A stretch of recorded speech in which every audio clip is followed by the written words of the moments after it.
This channel does not promote any violent, harmful, or illegal activities. All content provided by this channel is meant for an educational purpose only. মালদার তৃণমূল জেলা সহসভাপতি খুনে গ্রেপ্তার আরো দুই, মানে পুলিশের জালে এখনো পর্যন্ত চারজন দুষ্কৃতী।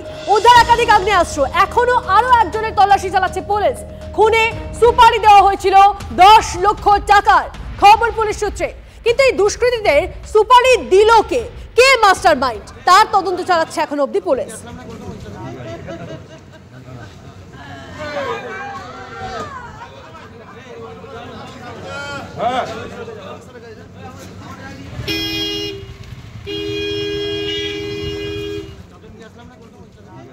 এদিকে মালদায় যে তৃণমূল কাউন্সিলর খুন, তাতে মোটিভ নিয়ে এখনো ধন্দে পুলিশ। খুনের একদিন পরেও খুনের মোটিভ নিয়ে ধোঁয়াশা। দুষ্কৃতীদের বিহার যোগ থাকলেও পিছনে কার হাত রয়েছে? দুষ্কৃতীদের সুপারি দিয়েছিল কে বা কারা? উত্তরের খোঁজে ধৃত দুজনকে জেরা মালদা পুলিশের। ধৃত দুই দুষ্কৃতীর একজনের বিহার যোগ ভাবাচ্ছে গোয়েন্দাদের। রেকের পর বাইকে করে এসে শাসক নেতাকে ঘুরি, টেরি পেল না পুলিশ। আগ্নেয়াস্ত্র হাতে বারবার দুষ্কৃতীদের দাপাদাপি। নজরদারি কোথায়?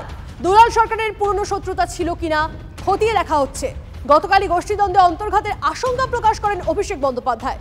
গোষ্ঠীদ্বন্দ্বের বিষয়েও তদন্তের আওতায় রাখছেন গোয়েন্দারা, খবর সূত্রে।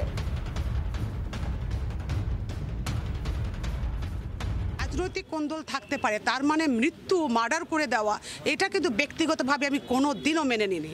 ফলে যদি রাজনৈতিক কারণে গোষ্ঠী কোন্দলে যদি মৃত্যু হয়ে থাকে, সেই কালপিটটাও বেরিয়ে আসুক। আর যদি গোষ্ঠী কোন্দলের জন্য মৃত্যু না হয়ে থাকে, তার পিছনে যদি অন্য কোনো কারণ থাকে, তারাও কিন্তু সেই কালপিটটাও বেরিয়ে আসুক। এই মুহূর্তে তো আমরা সবাই একটা আতঙ্কের মধ্যেই আছি। আতঙ্ক বললে একটা ভুল করবো, মানে আমাদের মালদা জেলার একজন অভিভাবক নির্মমভাবে হত্যা হতে হবে, চাইছে যে মূল মাথা বেরিয়ে আসুক। বলে কাউকে আমি বোঝাতে পারি না কত বড় কনস্পিরেসি হয়েছে এখানে। দীর্ঘদিন থেকে একটা মানুষকে এত হিউমিলিয়েট করা, এত ইয়ে করা, এখন লাভ নেই। কারো তো কিছু হলো না, ক্ষতিটা আমার আর আমার ছেলের হবে।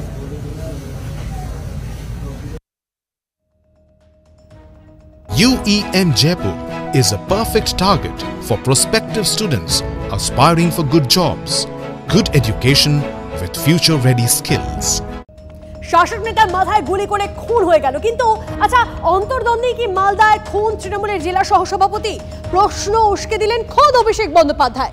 এটা কি দলের কোনো অন্তর্দ্বন্দ্ব নাকি বিরোধীদের চক্রান্ত? পুলিশ তদন্ত করে ব্যবস্থা নিক, মন্তব্য ডায়মন্ড হারবারের তৃণমূল সাংসদের।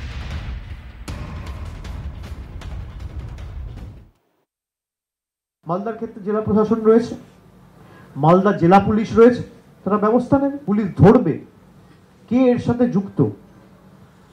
এটা কি দলের কোনো অন্তর্দ্বন্দ্ব না কোনো রকম ভাবে কারোর চক্রান্ত, বিরোধীরা কেউ যুক্ত? একটু তদন্ত সাপেক্ষ, তদন্ত হবে, তদন্ত প্রক্রিয়ায় উঠে আসবে এবং সে মোতাবেক যা তদন্ত বা পদক্ষেপ গ্রহণ করার পুলিশ প্রশাসন নেবে। আব্দুর রহিম বক্সি, তার বক্তব্য এসেছে আমাদের কাছে, কি বলছে তিনি শোনাবো। আতঙ্কিত বলতে আতঙ্কের ব্যাপারই আছে।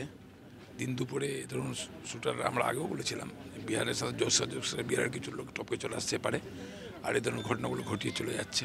আর ইতিমধ্যে জানতে পেরেছি যে বিহারের একজন ধরা পড়েছে। তো বলে সেক্ষেত্রে তো একটা আতঙ্কের পরিবেশ তৈরি হয়েছেই। তাঁরই সরকার, তাঁরই পুলিশ, সেই তিনি অগ্নি শর্মা। গতকালের বৈঠকে লাইভ চলাকালীন পুলিশকে বারবার তো মুখ্যমন্ত্রী মমতা বন্দ্যোপাধ্যায়। এসপির অপদার্থতা বলতেও কসুর করেননি মুখ্যমন্ত্রী। আমার খুব পরিচিত একজন, আমার খুব মানে সহযোদ্ধা, ফ্রম দ্য বিগিনিং আমার সাথে কাজ করছে, বাবলা সরকার, আজকে মার্ডার হয়েছে এবং পুলিশের গাফিলতিতে, অফকোর্স, কারণ ওর সিকিউরিটি আগে ছিল, উইথড্র করা হয়েছিল, ও আগেও অ্যাটাক হয়েছিল এবং ও মারা গেছে। ডিএমরা শুনতে পাচ্ছেন? মালদার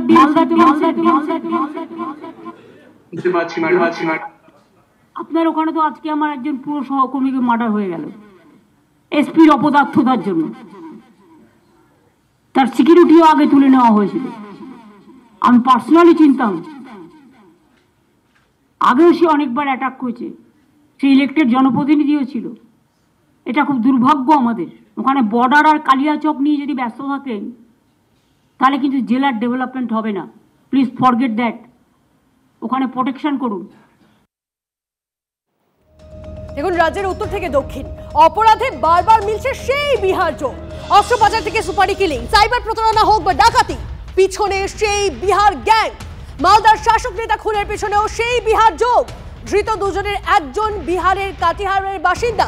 এখন অবধি গ্রেপ্তারি বেড়ে 4। ট্যাবের টাকা চুরি তদন্তেও উত্তর বাংলায় মিলেছিল বিহার কানেকশন। আচ্ছা, এই রাজ্যে কেন অবাধে একের পর এক অপরাধ করতে পারছে পড়শি রাজ্যের অপরাধীরা? বিহার গ্যাং কেন রুখতে ব্যর্থ রাজ্যের পুলিশ? খাস কলকাতায় কাউন্সিলর খুনের চেষ্টায় মিলেছিল বিহার যোগ। শহরের অন্দরেই বিহার গ্যাংয়ের ডেরা মিলেছিল। রাজ্যের প্রান্তে প্রান্তে বাড়ছে বিহারের অপরাধীদের শেল্টার। আর সেই কারণেই রাজ্যে বিহার গ্যাংয়ের বারবারন্ত বিহার দাবি গোয়েন্দাদের। পরে খবর আসে কালীঘাটের কাকুর রোগ রহস্যের নতুন মোড়। আচ্ছা, সুজয় কৃষ্ণ ভদ্র, তার কি হয়েছে জানতে চাইলেন বিচারক।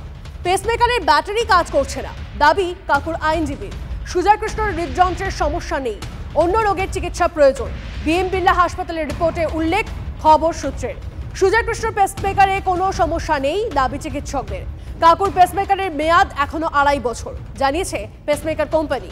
এসএসকেএমেও কাকুর পেসমেকারের সমস্যা মেলেনি, সূত্রের এমনটাই খবর। তাহলে কি হয়েছে কালীঘাটের কাকুর? এসএসকেএম বিএম বিড়লা হয়ে কাকু এখন অ্যাপোলো হাসপাতালে। কাকুর শারীরিক অবস্থা স্থিতিশীল হলেও সংকটজনক, খবর হাসপাতাল সূত্রের। সুজয় কৃষ্ণ সশরীরে হাজিরা দিতে না পারায় হচ্ছে না নিয়োগ দুর্নীতি মামলায় চার্জ গঠন। 6 জানুয়ারি ফের শুনানি।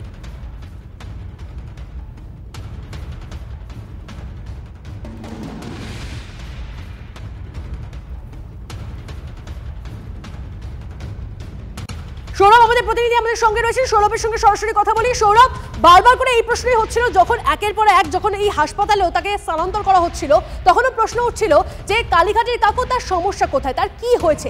এই বিষয়টা বারবার করে থমকে যাচ্ছে, মানে এই যে চার্জ গঠন সেটাও থমকে যাচ্ছিল। একটু যদি ডিটেলসে জানাও যে ঠিক কি সমস্যা তার।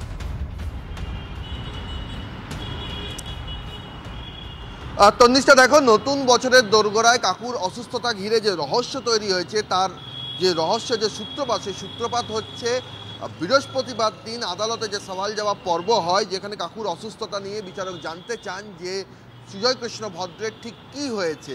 এই প্রশ্নের প্রেক্ষিতে সুজয় কৃষ্ণ ভদ্রের আইনজীবী যেটা জানান আদালতকে, যে তার পেসমেকারের ব্যাটারি কাজ করছে না, 10 বছরের পুরনো হয়ে গিয়েছে পেসমেকার, সেই ব্যাটারি কাজ করছে না। আর এখান থেকেই কিন্তু যাবতীয় জল্পনার সূত্রপাত। তার কারণ বিএম বিড়লা থেকে অ্যাপোলোয় যে স্থানান্তর করা হয়েছে সুজয় কৃষ্ণ ভদ্রকে, তার যে রিপোর্ট পেশ করা হয়েছে, এই আদালতে যে রিপোর্ট পেশ করা হয়েছে, সেখানে বলা হচ্ছে যে কাকুর কার্ডিওলজি জনিত অর্থাৎ হৃদরোগ জনিত কোনো সমস্যা নেই। তার অন্যান্য যে অসুখ রয়েছে সেই সংক্রান্ত সুপার স্পেশালিটি যে অসুখগুলো রয়েছে, সেটা এন্ডোক্রিনোলজির সমস্যা হতে পারে, সেটা নেফ্রোলজির সমস্যা হতে পারে, নিউরোর সমস্যা হতে পারে, সেই সমস্যাগুলো চিকিৎসা করার জন্য যেহেতু বিএম বিড়লা একটি কার্ডিওলজি জনিত অর্থাৎ সৌরভ, তোমায় একটু থামাচ্ছি, তুমি আমাদের সঙ্গে থাকো প্লিজ। চিকিৎসক তিনি কি জানিয়েছেন একবার শুনিয়ে নিই আপনাদের। 2.5 বছর হয়ে যাওয়া মানে সে অনেকটা ব্যবহার হয়েছে, এখন 2.5 বছর আছে। তো সেক্ষেত্রে 2.5 বছরের জন্য চিন্তার কিছু নেই। ফলো আপ সাধারণত রাখা হয় বছরে একবার। 6 মাস যদি আয়ু থাকে তখন কিন্তু সত্যি চিন্তার কারণ। তখন আমরা পেশেন্টকে বলি যে আপনি 3 মাস বাদে আসুন, বা তারপরে আবার আমরা চেক করি। আর যদি EOL হয়ে যায়, মানে end of life of battery, তখন কিন্তু আর সময় নেই, সঙ্গে সঙ্গে ওটাকে পাল্টে নতুন এই জেনারেটর লাগিয়ে দিতে হবে। জগন্নাথ চট্টোপাধ্যায় এই মুহূর্তে আমাদের সঙ্গে রয়েছেন। জগন্নাথবাবু, আমি তন্নিষ্ঠা কথা বলছি আপনার সঙ্গে, এবং যে তথ্য এই মুহূর্তে আমাদের সামনে আসছে, সুজয় কৃষ্ণ ভদ্র তার কি হয়েছে জানতে চাইলেন বিচারক। পেসমেকারের ব্যাটারি কাজ করছে না, এমনটা দাবি কাকুর আইনজীবী। যদিও সুজয় কৃষ্ণের হৃদযন্ত্রের সমস্যা নেই, অন্য রোগের চিকিৎসা প্রয়োজন। বিএম বিড়লা হাসপাতালের রিপোর্টে এমনটাই উল্লেখ করা হয়েছে। দেখুন, ব্যাটারির চার্জ দেখবেন সবসময় হায়ার এন্ড থেকে লোয়ার এন্ডে যায়। তো যখনই দেখবেন সিবিআই ইডির ব্যাটারির চার্জ বেশি, তখনই সুজয় কৃষ্ণ ভদ্রের পেসমেকারের ব্যাটারির চার্জ যে কমবে, সেটাই স্বাভাবিক। রোগ রহস্যের জন্য আপনাকে রকেট সায়েন্স পড়তে হবে না, এটাই হচ্ছে আসল রহস্য। সিবিআই আর ইডির ব্যাটারির চার্জ বেশি হলেই সুজয় কৃষ্ণ ভদ্রের পেসমেকারের ব্যাটারির চার্জ কমে যাচ্ছে। তো তো ডাক্তাররা তো সেটা লিখতে পারবেন না, ডাক্তাররা ক্লিনিক্যালি ওনাকে দেখে যা লিখছেন সেটাই আমরা প্রণিধানযোগ্য, এবং বিচারক নিশ্চয়ই বিচার করবেন যে কোন সময়তে কেন কিভাবে তার হঠাৎ হঠাৎ রোগ বেড়ে যাচ্ছে। এবং আগে তো কণ্ঠস্বর রহস্য ছিল, এখন দেখছি যখন তখন উনি তো মানে বলিউড টলিউডের অভিনেতা অভিনেত্রীদেরও হার মানাবেন, যেভাবে একদম অঙ্ক কষে অজ্ঞান হতে পারছেন সেটাও তো আমাদের কাছে অবাক করার মতো বিষয়। তো সবই আসছে বিচারের মধ্যে। আমার ধারণা এইভাবে এসএসসি স্ক্যামের দুর্নীতিকে কিছুটা বিলম্বিত করা যেতে পারে চার্জ গঠন, কিন্তু বিচার হবে। বেশ, অনেক ধন্যবাদ আমাদের সঙ্গে কথা বলার জন্য। কথা বলছিলাম বিজেপি নেতা জগন্নাথ চট্টোপাধ্যায়ের সঙ্গে। সৌরভ আমাদের প্রতিনিধি আমাদের সঙ্গে রয়েছেন সরাসরি। সৌরভ, যে বিষয়টা তুমি বলছিলে প্লিজ। তন্নিষ্ঠা, দেখো এই বিতর্কের বিষয়টা কেন উঠছে সেটা কিন্তু বোঝা অত্যন্ত জরুরি। বিতর্কের বিষয়টা উঠছে তার কারণ আদালতে সুজয় কৃষ্ণ ভদ্রের আইনজীবী বলছেন যে সুজয় কৃষ্ণ ভদ্রের পেসমেকার কাজ করছে না, পেসমেকারের ব্যাটারি কাজ করছে না, সেই জন্যই তিনি সংজ্ঞাহীন হয়ে পড়েছেন। কিন্তু বিএম বিড়লা থেকে তাকে যে অ্যাপোলে স্থানান্তর করা হয়েছে সেখানে কিন্তু এই সমস্যার কথা নেই। যদি সমস্যার কথা উল্লেখ থাকতো তাহলে কথা বলা হতো না যে কাকুর হৃদরোগজনিত কোনো সমস্যা নেই, সুজয় কৃষ্ণ ভদ্রের হৃদরোগজনিত কোনো সমস্যা নেই, অন্য সমস্যা আছে যার চিকিৎসা এখানে সম্ভব নয়, তাই তাকে অ্যাপোলোতে নিয়ে যেতে হবে। আমরা যেটা সূত্র মারফত জানতে পারছি যে সুজয় কৃষ্ণ ভদ্রের পেসমেকারের ব্যাটারি, সেই পেসমেকারের ব্যাটারি একদম পারফেক্ট কন্ডিশনে আছে, এখনও 2.5 বছর তার মেয়াদ রয়েছে। তার পেসমেকার বিকল এটা কোনোভাবেই বলা যায় না। তার কারণ হচ্ছে যে কোম্পানির পেসমেকার সুজয় কৃষ্ণ ভদ্রের শরীরে রয়েছে তার থেকে রিপোর্ট বেসরকারি হাসপাতাল কর্তৃপক্ষ আনিয়ে নিয়েছেন, তারাই জানিয়েছেন যে পেসমেকার ঠিক আছে। আর বেসরকারি হাসপাতালের যে রিপোর্ট সেটাকে কিন্তু কোঅপারেট করছে এসএসকেএম হাসপাতালের চিকিৎসক। যেদিন সোমবার রাতে সুজয় কৃষ্ণ ভদ্রকে এসএসকেএমে নিয়ে যাওয়া হয়েছিল সেদিনও তারা প্রোগ্রামিং করেন, সংজ্ঞাহীন হয়ে পড়েছেন যে পেসমেকার জনিত কোনো সমস্যা আছে কিনা।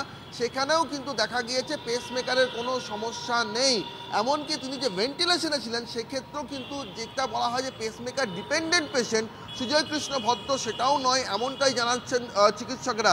তারা বলছেন যে অনেক ক্ষেত্রেই সুজয় কৃষ্ণের যে নর্মাল হার্ট তা কিন্তু কাজ করেছে, তিনি যে একেবারে পেসমেকার ডিপেন্ডেন্ট এটাও বলা ঠিক হবে না। ফলে এই সমস্ত লজিক, এই যে মেডিকেল ব্যাকগ্রাউন্ডগুলো সেখানেই প্রশ্ন উঠছে তাহলে কথা কেন বলা হলো যে পেসমেকার কাজ করছে না সুজয় কৃষ্ণ ভদ্রের, আর তিনি যে সংজ্ঞাহীন হয়ে পড়লেন। যদি পেসমেকার ঠিক থাকে তাহলে তার সংজ্ঞাহীন হয়ে পড়ার কারণটা কি?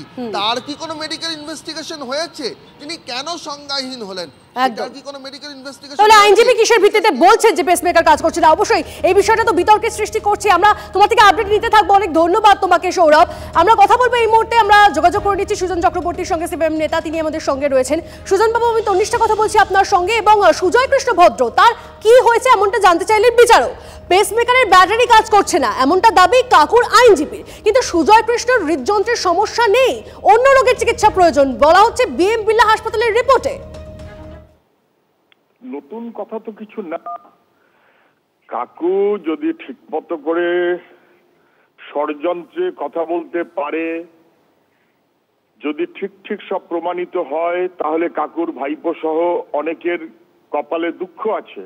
কাকু বলেছিল যে আমার মনিবকে কেউ ছুতে পারবে না, যাতে ছুতে না পারে সেই কারণেই কাকুকে বন্দোবস্ত করা হচ্ছে। তার কি অসুখ হবে আর কি অসুখ হবে না এটা নিয়ে দ্বন্দ্ব সে কারণেই। হৃদযন্ত্রে গোলযোগ নেই বিএম বিড়লা বলেছে।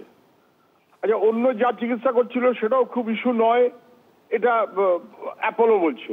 পেসমেকার কোম্পানি তারা জানিয়ে দিয়েছে যে পেসমেকারের মেয়াদ এখনো 2.5 বছর। আমি বলছি যে সেই কারণে পেসমেকার বা এটা ওটা ইত্যাদি না, গলাটা যাতে চিকিৎসা করার মধ্য দিয়ে গন্ডগোল হয়ে যায় এটা যেমন লক্ষ্য ছিল, তেমন দেখে নিন অসুস্থ করাবার মতন কোনো ব্যবস্থা নেই তো, কোনো পয়জনের গল্প নেই তো। কি হচ্ছে, কেন হচ্ছে? চার্জ গঠন আটকে দেওয়ার জন্য বড়সড় একটা চক্রান্তের কি অংশীদার হয়ে যাচ্ছে কাকুর চিকিৎসা? ভাইপোর জন্য কি কাকুর চিকিৎসা? কাকুর জন্য কাকুর চিকিৎসা নয়, ভাইপোর জন্য কাকুর চিকিৎসা এবং চিকিৎসা বিভ্রাট। বেশ, অনেক ধন্যবাদ আমাদের সঙ্গে কথা বলার জন্য। কথা বলছিলাম সিপিএম নেতা সুজন চক্রবর্তীর সঙ্গে।